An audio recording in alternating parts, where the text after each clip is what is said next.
Hi friends, বলো তোমরা সবাই কেমন আছো? আমি ভালো আছি। তো চলে এসেছি দেখো আজ তোমাদের সামনে নতুন একটা ভিডিও নিয়ে। তো আজ দেখো কাকার মেয়ের আজকে বউ ভাত ছিল, সেই জন্য আমরা সবাই মিলে বেরিয়ে পড়েছি। বউ ভাতে যাচ্ছি আমরা সবাই তর্ত নিয়ে। দেখো আমরা রাস্তায় বেরিয়ে তারপরেই ভিডিওটা অন করলাম, সেই জন্য তোমাদেরকে বাড়ির থেকে দেখাতে পারিনি। আমি রাস্তা থেকেই তোমাদেরকে দেখাচ্ছি। আমরা প্যান্ডেলের সামনে চলে এসেছি, যেখানে যাচ্ছি বউ ভাতে। সেখানে কাছাকাছি বিয়ে হচ্ছে, খুব একটা দূর না, তাই জন্য আমাদের গাড়িতে আমরা এলাম 10 মিনিট মতো লেগেছে, বেশিক্ষণ লাগেনি। তো আমরা এই যে দেখো পৌঁছে গেছি, বিয়ে বাড়ির সামনে পৌঁছে গেছি। তো আজকে বউ ভাতের অনুষ্ঠান, সেই কাকুর মেয়ের। তো সেই জন্য আমরা চলে এসেছি। দেখো কি সুন্দর করে সাজিয়েছে, এত ভালো লাগছে।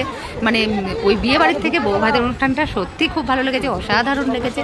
তো আর দেখো বন্ধুরা, আমি তর্ত নিয়েছি হাতে। আমার তো ভীষণই আনন্দ হচ্ছে, মনে হচ্ছে কখন ভেতরে যাব এরকম মনে হচ্ছে। তো চলো আমরা এখন ফাইনালি ভেতরে যাচ্ছি, গিয়ে দেখা যাক কি হচ্ছে। ওইখানে বউকে ভীষণ এক্সাইটেড, যে বউকে কখন দেখবো এরকম একটা ব্যাপার। তো চলো আমরা ভেতরে যাই, ভেতরে গিয়ে কি হচ্ছে চলো তোমাদেরকে দেখাবো। দেখো আমরা আস্তে আস্তে সবাই ভেতরে যাচ্ছি। ভেতরে যাবার পরে এইবার সবাই মিলে আমরা ওই জায়গাটাতে দাঁড়িয়ে পড়ছি। দেখো দাঁড়িয়ে পড়ার পরে তো কনেকে দেখবো। কনে কোথায় গেল? তো এই দেখো ফাইনালি কনেকে দেখতে পেলাম। তো কি ভালো লাগছে দেখো, ওকে সাজগোজ করে আজকে প্রচণ্ডই ভালো লাগছে। আজকেও একটা সুন্দর লেহেঙ্গা পরেছে, ভীষণ ভালো লাগছে। তো ওর পাশে আমি আমার হাজবেন্ড দাঁড়িয়ে পড়লাম। তো দেখো বন্ধুরা কেমন লাগছে তোমরা কিন্তু কমেন্ট করে জানাবে। আজকে খুবই ভালো লাগছে। দেখো আমি আমার নিজেকেও দেখিয়ে ফেললাম আজকে আমাকে সেজে কেমন লাগছে। বন্ধুরা তোমরা কিন্তু বলবে আজকে। দেখো আমি হাতে আজকে লাল টুকটুকে শাড়ি পরেছি, কেমন লাগছে তোমরা কিন্তু জানিয়ে দিও আমাকে কমেন্ট করে যে আমাকে কেমন লাগছে।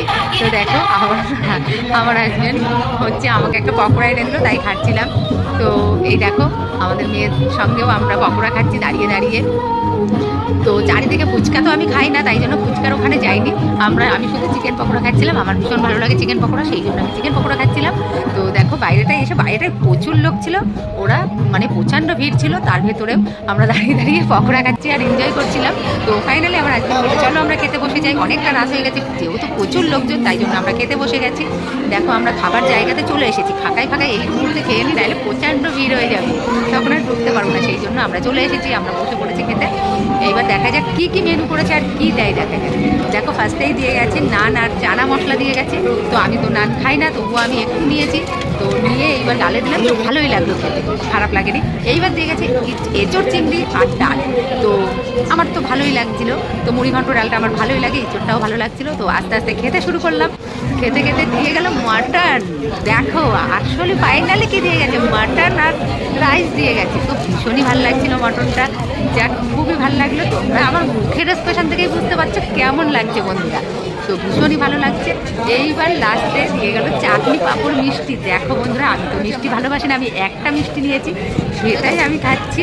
তো তারপরে দেখো বন্ধুরা বাড়িতে চলে এসেছি। আজকে আমাকে সেজে কেমন লাগছে তোমরা সবাই কমেন্ট করে জানাবে। তো আজকে বউ ভাতের অনুষ্ঠানে গেছিলাম, তো খুবই ভালো লাগলো ওই জায়গায়। আমি ওই ব্লগটা ছাড়বো, তোমরা সবাই দেখবে। আর ওইটা ব্লগটা যদি ভালো লাগে লাইক কমেন্ট শেয়ার করে দিও। চলো ঠিক আছে, বাই, গুড নাইট।